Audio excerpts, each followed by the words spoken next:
highlights for me, I'm not sure what episodes they played tonight, but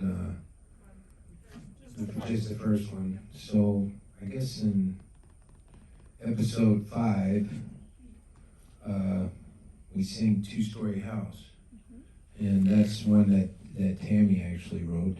And it's an amazing song, and it really is so brutally honest about them and what they've been through. And she brings it to George when he's really at about as low as he got, you know, and she's come to try and pull him out of his own cesspool in a way,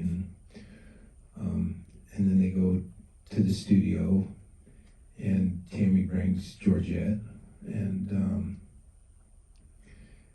yeah, it's just fascinating to sing that song with Jess, knowing the story of what went into it, and it's so complex because there's so much trauma that's gone down, and yet at the same time it's such an act of connection and love between them, and it just really, that song really sticks out for me. Yeah. You both worked together previously in Take Shelter. Jessica, what was it like uniting with Michael, especially for such a demanding and intense collaboration? Well, it was amazing. I mean, it's what I said earlier. I really felt like I had a partner and someone who wanted the best for me and that was going to protect me, and the sense that we were going to do something really scary, but it was going to be okay because we were going to take care of each other the whole time. And so it really felt like, you know, from the very first day of Ron Browning, who's our vocal coach from Nashville, he moved to New York for a little bit, and we rehearsed every day with him before we even went to Nashville night.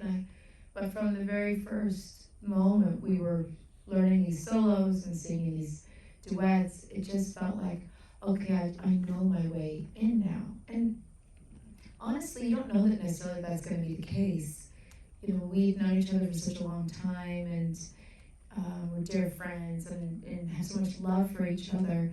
But you don't know when you come onto a project like, this is so different than Take Shelter, these characters. But the great thing about it is I think that shared history is just felt on the screen in some way. I can't even imagine doing this with someone that I was meeting right before filming. It seems, I just don't think it would have been any good.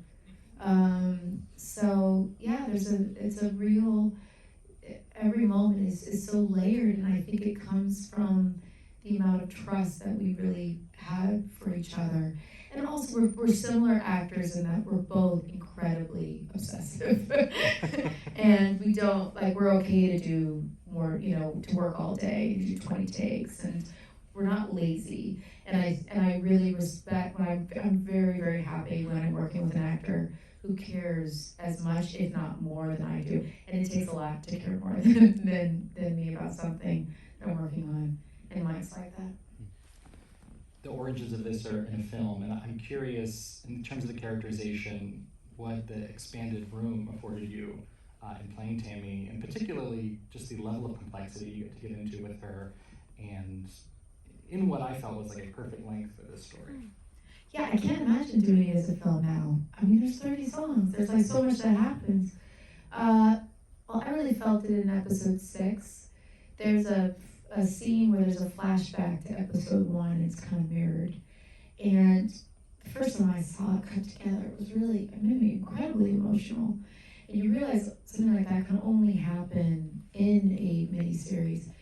It also, the way the production was scheduled, gave me time to lose weight. I mean, Tim, I don't want to give away spoilers for who haven't seen episode 6, but she has a rough go of it, and she changes a lot physically, and so I had to lose a lot of weight.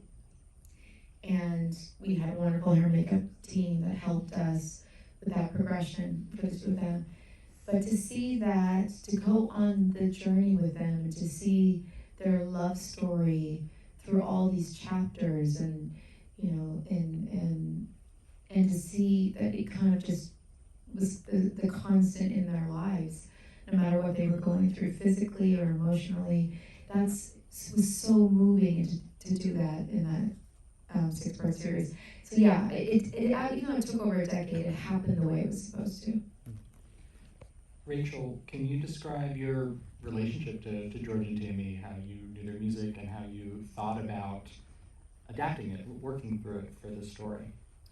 So, I live in Nashville, and I certainly knew who they were.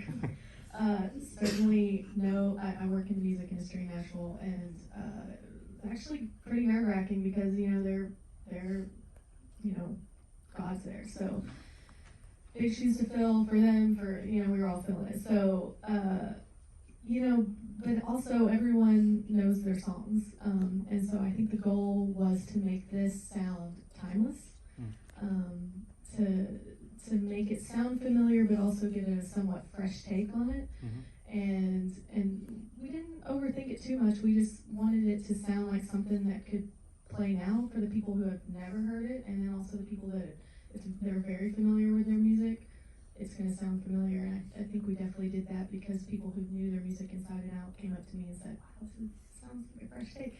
And so it was also true with them singing, in that, we didn't want them to do like impersonations or parodies of them.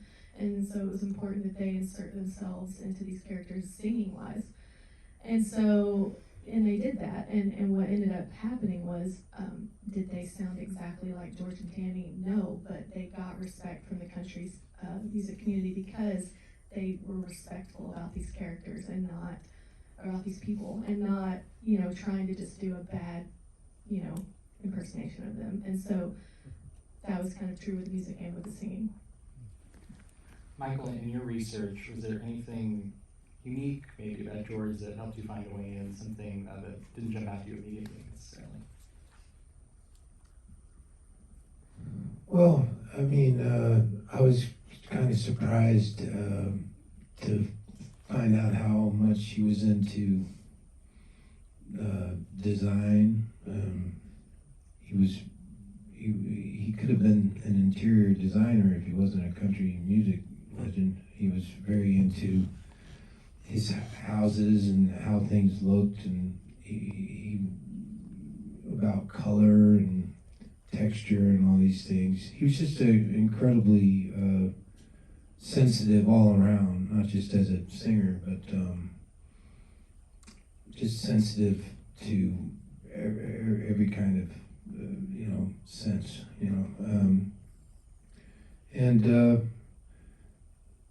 yeah, I guess a lot of people, when I'd hear them talk about George Jones, they were very familiar with his kind of hard-living, tough persona, or the no-show Jones, the guy who doesn't even bother to show up for a concert, and just he's seen as kind of this badass dude or whatever. But I feel like there was a whole other side of him that gets maybe less attention or doesn't come to mind as quickly, and it was just a very vulnerable, sensitive side to him. I mean, you don't sing like that without having a big heart, and so I was excited that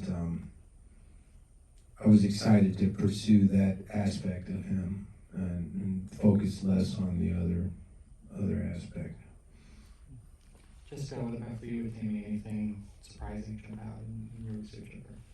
Oh, so much. I mean, when I first came onto this, I was confused about it. I knew, in some sense, Stand By Your Man. I thought, well, maybe that's a bad song for women because that's what I read in the press, and there was that whole Hillary Clinton scandal, scandal. Lots of scandals, but, the quote where she says, no Tammy Wynette standing by my man, and Tammy was like, why am I being brought into this? And so I had a lot of misconceptions to kind of pull through.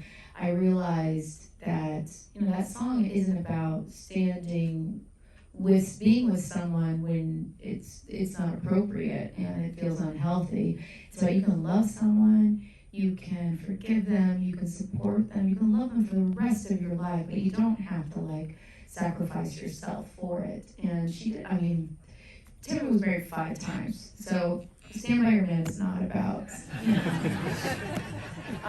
So I had to kind of get through the feminist things that I had heard about whether or not it was good for women, and really get to know her. And what was so inspiring for me is she was a woman who showed up in the 1960s in Nashville, a divorced woman with 3 children basically on her hip, determined to make a name for herself in country music.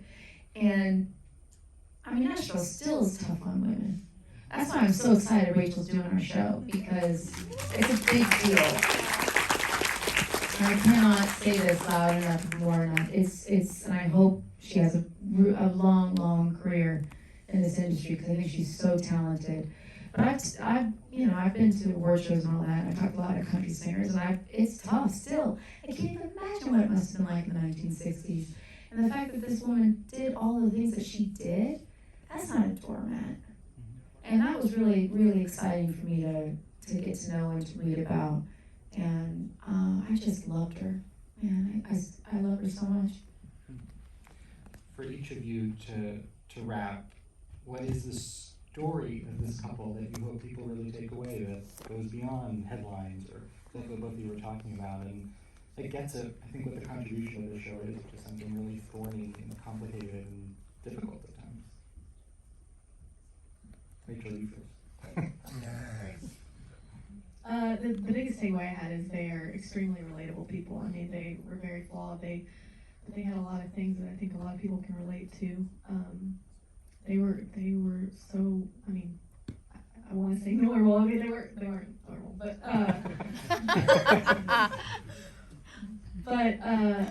the show really humanized them, and that was a big takeaway. And one thing that I took away that I really like about Tammy is, you know, until she died, I believe, she renewed her beauty license. Mm-hmm. You know, which I so relate to that. Like, because you just, you know, she was this huge country singer, but until she died, right? Like, she renewed her beauty license every year just to have this fallback. You know, and I think that's something to it.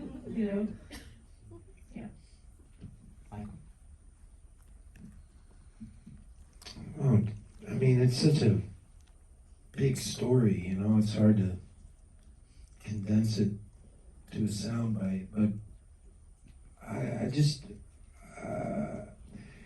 I think as much as they went through and maybe as many, you know, mistakes as they made, or at least as George made,